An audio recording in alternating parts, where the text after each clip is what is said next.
o governo Temer em 2018, 2019, pelo menos. E veja bem, o período em que o senhor Virgílio ele passa a ser procurador-geral é exatamente o período de 2020, mais precisamente 16 de abril de 2020. E ele fica até 1º de junho de 2022. A senhora Thaísa, doutora Thaísa, nos disse que conheceu e está casada com o senhor Virgílio desde 2017. E essa pergunta não foi feita a ela.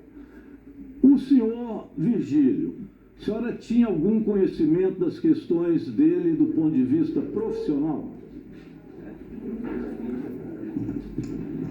Novamente, eu sempre soube que ele era procurador federal, os cargos dele, não. A senhora sabia que ele tinha uma relação próxima com o Zé Carlos Oliveira?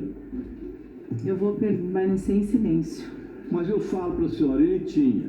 E foi Zé Carlos Oliveira quem assinou o termo da AMBEC, com o chamado careca do INSS, que a senhora não quis dizer se conhecia ou não.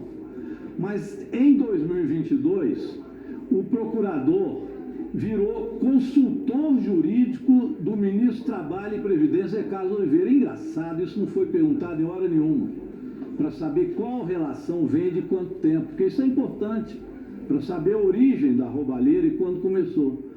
O doutor Virgílio foi consultor jurídico do ministro do Trabalho e Previdência, que na época era o Zé Carlos Oliveira. Ele o retirou e o fez subir de patamar ao Ministério do Trabalho, saindo, mas deixando alguém no local onde ele estava, lá no INSS. E aí ele virou procurador, virou consultor jurídico do Ministério do Trabalho, que era o Zé Carlos Oliveira. A nomeação do senhor Virgílio Oliveira Filho foi assinada por Ciro Nogueira, que na época era ministro da Casa Civil. Até para não se pensar, não se fazer ouvidos de mercador, no sentido de que as coisas não aconteciam, não vinham antes. Isso é uma falácia, eu acho que ninguém mais no Brasil acredita nisso, embora tenha aqueles que insistam em só pegar um determinado período. Eu já disse que talvez o excesso de trabalho nos faça ter uma análise mais criteriosa de períodos anteriores para apresentar um relatório mais fundamentado também nos períodos e nas coisas que antecederam este período de agora, onde as coisas passaram a ser descobertas e passaram a ser agora fiscalizadas, e mais do que isso, as pessoas estão respondendo por isso. Já existem prisões, dinheiro devolvido, graças a uma determinação que vem também do governo do presidente Lula. Mas veja bem, nos dias 5 de maio, doutora Thaís, e 17 de novembro de 2022, pingaram 2 piques na conta do Centro Médico Vita Keire, registrado em nome da doutora, que é esposa do procurador Virgílio de Oliveira Filho. Esses valores somavam R$140 mil e a pagadora era a ACA Consultoria Empresarial. Confere essa afirmação? Vou ficar em silêncio. Pois bem, é a informação que nós temos, a senhora poderá dizer se é verdade ou não, mas é a informação que está na imprensa.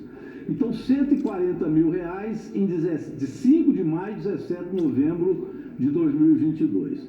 Posteriormente, a empresa ligada às entidades associativas, ou a rede de consultoria do Careca do INSS, e essa ACA era do Careca, é isso que eu queria dizer à senhora, foram enviados ao todo R$11.997.602,70 a pessoas físicas e jurídicas próximas ao procurador. A senhora é uma delas. A advogada Cecília Rodrigues Mota, operadora financeira do esquema, repassou parte do dinheiro à THJ Consultoria. É uma empresa que a senhora também é sócia. THJ. Silêncio. Ok. Essa empresa consta aqui como da esposa do procurador e recebeu a maior parte desse recurso. A Xavier Fonseca Consultoria, da irmã, também foi beneficiada. A movimentação imobiliária da família explodiu. Mais de R$6,3 milhões em novos imóveis, 18 milhões de reais em patrimônio acumulado desde 2020. Eu estou lendo isso aqui de uma matéria jornalística da revista Piauí, mas também tive acesso, estão aqui os sigilos, né, que nós temos direito a ter acesso a eles. E os sigilos tanto da THJ como do senhor Virgílio de Oliveira vão nos confirmar esses dados que são feitos.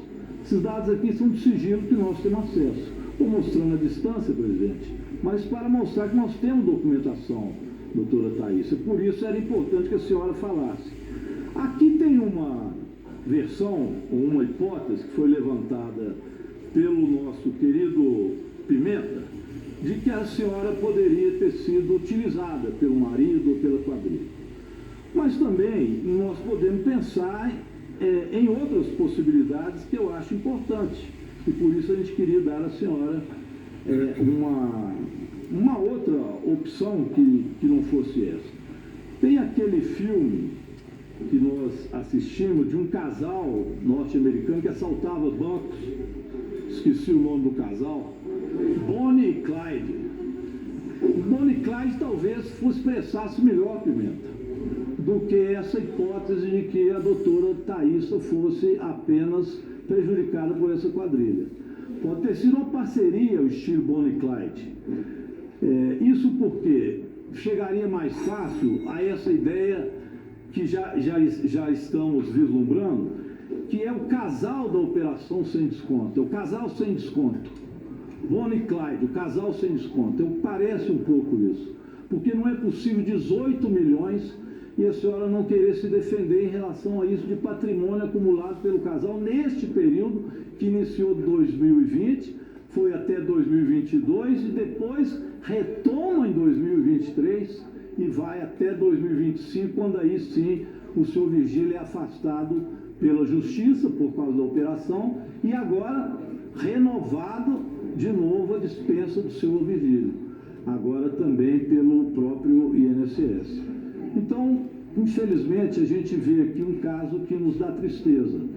Pelo caso da senhora, uma doutora, uma médica, tem toda essa importância para a gente, formação universitária, Universidade Federal, e terminando, presidente, também doutor Virgílio, né? Um procurador-geral do INSS, é triste ver isso. Um servidor público com esta responsabilidade de exatamente vigiar o que acontecia lá. E logo ele entra nisso, é de doer. A gente como eu, que defendo tanto o servidor público, a estabilidade do servidor público, quando a gente vê isso, dói na gente, porque serve para aqueles que querem destruir o serviço público de exemplo contra o que a gente sempre defende. É um desserviço, infelizmente, que a senhora faz aqui, eu não dizer nada, e o seu marido fez ao enriquecer dessa forma. Muito obrigado. Novamente, eu quero dizer que esse é um ambiente hostil, constrangedor, majoritariamente composto por homens, com esse total pré-julgamento. Por gentileza. Com esse total pré-julgamento, é por isso que eu não vou falar, porque as minhas palavras podem e serão deturpadas, né? Então é por isso que a minha defesa optou pelo silêncio, pelo pré-julgamento. Esse não é um ambiente para ser esclarecedor, não é um ambiente justo para que eu esclareça os fatos, mas esses fatos todos serão esclarecidos com toda a documentação necessária no momento oportuno. Eu torço para isso, doutor. Senhores, a